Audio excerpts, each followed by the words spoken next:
Review Monster. Tontonan wajib awal tahun menyaksikan film Hirokazu Koreeda artinya bersiap untuk menerima kepahitan hidup yang dipersembahkan dengan cara paling sederhana.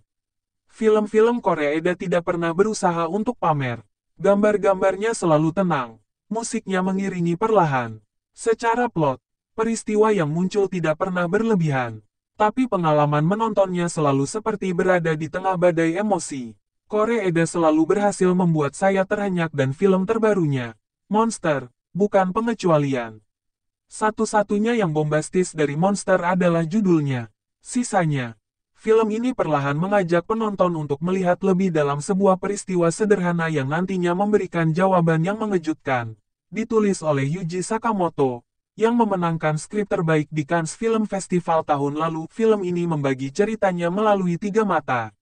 Mata pertama adalah dari seorang ibu bernama Saori Mugino, Sakura Ando.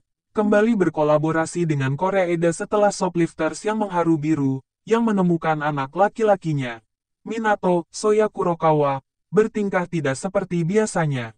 Malam itu, di tengah kegaduhan kota di mana sebuah gedung terbakar, Minato bertanya kepada ibunya tentang apakah manusia akan tetap disebut manusia jika otaknya diganti dengan otak babi.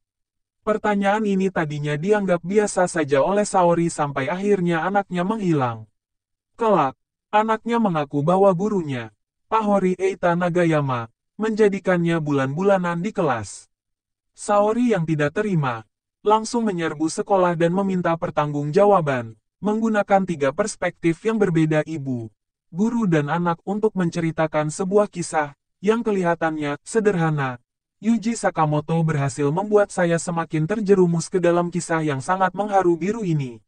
Meskipun Monster adalah film pertama Koreeda sejak debutnya dalam Maboroshi di mana dia tidak bertindak sebagai penulis skrip, film ini penuh dengan tanda tangan Koreeda.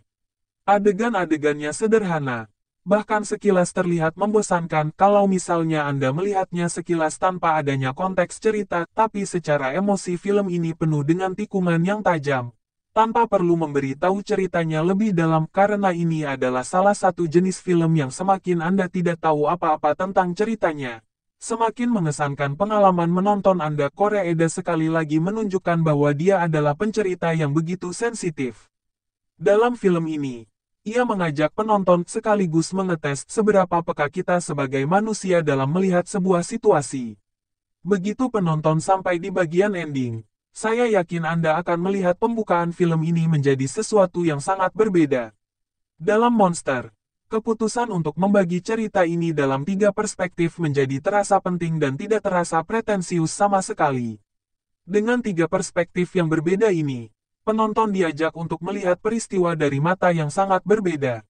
Disinilah detail cerita menjadi potongan puzzle yang penting. Dan dalam konteks cancel culture, hal-hal inilah yang kerap kali menjadi alasan kenapa kita sebagai masyarakat gampang untuk memberikan penghakiman tanpa melihat gambar yang seutuhnya. Skrip dari Yuji Sakamoto yang memang cemerlang tadi kemudian diterjemahkan dengan begitu menawan oleh Koreeda yang semakin fasih dalam mengeksploitasi emosi penonton. Koreeda selalu tahu cara mengarahkan aktor, terutama pemain anak-anaknya. Saya tidak bisa membayangkan apa yang Koreeda lakukan untuk membuat 2 aktor kecilnya, Soya Kurokawa dan Hinata Hiragi sebagai Yori, untuk memberikan salah satu penampilan paling berkesan. Sakura Ando dan Eita Nagayama tentu saja memberikan penampilan yang baik, begitu juga dengan Akihiro Tsunoda sebagai wakil kepala sekolah. Tapi Monster adalah milik Kurokawa dan Hiragi. Sinematografi yang terasa seperti kolase mimpi, ditambah dengan tempo yang sudah sangat rapi, serta iringan musik dari Ryuichi Sakamoto yang sangat lembut bisa dibilang. Musiknya adalah bagian yang tidak terpisahkan dari film ini. Monster menjadi salah satu tontonan yang tidak akan terlupakan. Kalau hanya ada satu film yang bisa Anda tonton untuk membuka awal tahun ini, film ini adalah jawabannya. Siapkan tisu dan bersiaplah untuk terguncang. Monster dapat disaksikan di jaringan CGV, Cinepolis, Flix dan bioskop-bioskop lainnya.